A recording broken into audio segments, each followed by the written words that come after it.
याद नहीं किस एज से, but I don't know somehow एक वो आदत सी बन गई थी। और आपको बहुत लोगों ने इंक्लूडिंग मी भगवान जैसा माना है।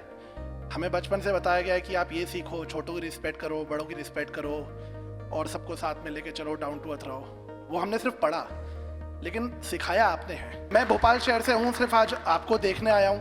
15 साल से मतलब मेरे भोपाल में जितने दोस्त हैं सब मुझे जानते हैं कि मैं आपको भगवान मानता हूँ। जब भी चेन्नई का मैच जीतती है मेरे घर पे सेलिब्रेशन होता है, लोग मेरा केक लेकर आते हैं। इस बार आपकी एक पिक थी सर जडेजा के साथ, तो मेरे दोस्तों ने वो क्रॉप करके मेरे केक पे लगा दी, तो वो मेरे लिए एक इमोशनल मोमेंट था।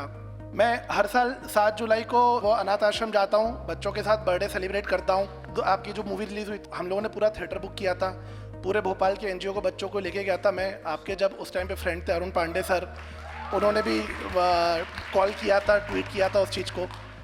मेरे को बोल नहीं पा रहा हूँ, इससे ज़्यादा आगे मुझे समझ में नहीं आ रहा। अभी आपके पैर छुए, उससे ज़्यादा कुछ नहीं चाहिए था लाइफ में। ये बेस्ट डे है लाइफ का। एक बस क्वेश्चन जो अभी है, कल एक संजय बांगर जी का छोटा सा ट्वीट आया था, उन्होंने कहा कि आप 2019 वर्ल्ड कप पे आपको उन्होंने पहली बार बच्चों की तरह रोते हुए देखा था।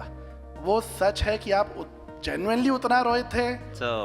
100% फैक्ट। एंड उसके पहले भी एक बार रोया था, दैट वाज 2015 में जब टेस्ट मैचेस से रिटायरमेंट लिया था तब, तो ड्रेसिंग रूम में हुआ था ये। And you know it's very difficult to control an emotion. एक क्लोज गेम जब आप हारे हो एंड इनसाइड मेरी प्लानिंग पूरी हो जाती है। So to me that was the last day I played cricket for India. मैंने रिटायरमेंट 1 साल बाद ली, बट द फैक्ट वाज कि that day I had retired. So अब जैसे हम लोग के ना वो कुछ मशीन्स वगैरह दिए जाते हैं and all of that, so every time I went to the trainer, I give it back to him, he like no no you keep it.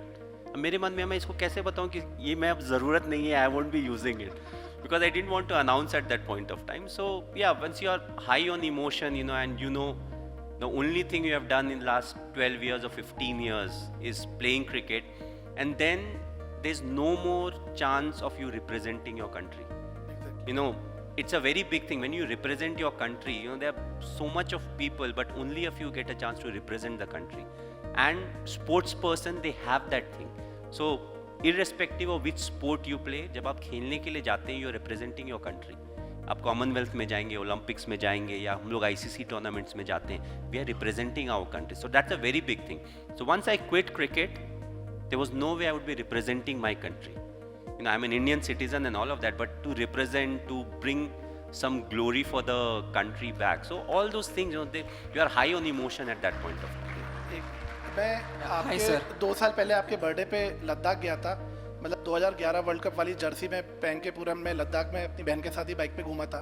तो जिस दिन आपका बर्थडे था उस दिन ग्रीन वाली वो मिलिट्री वाली पूरी जर्सी पहनी थी, ट्राउज़र एंड जैकेट। तो मेरे को मिलिट्री वाले ने रोका कि आप ये कलर पहन के नहीं घूम सकते। मैंने बोला ये धोनी की टी शर्ट है, मैं उनको वर्शिप करता हूँ। तो बोला अच्छा आप माही भाई के लिए? मैंने हाँ, आज उनका बर्थडे है। तो मिलिट्री वालों ने मुझे जाने दिया कि ये माही भाई के लिए है, तो आप जा सकते हैं, कोई दिक्कत नहीं। और उन्होंने बाकायदा वायरलेस पे आर्मी वालों को बोला आगे कि एक लड़का भाई की टी शर्ट पहन के एनफील्ड पे उसको रोकना मत।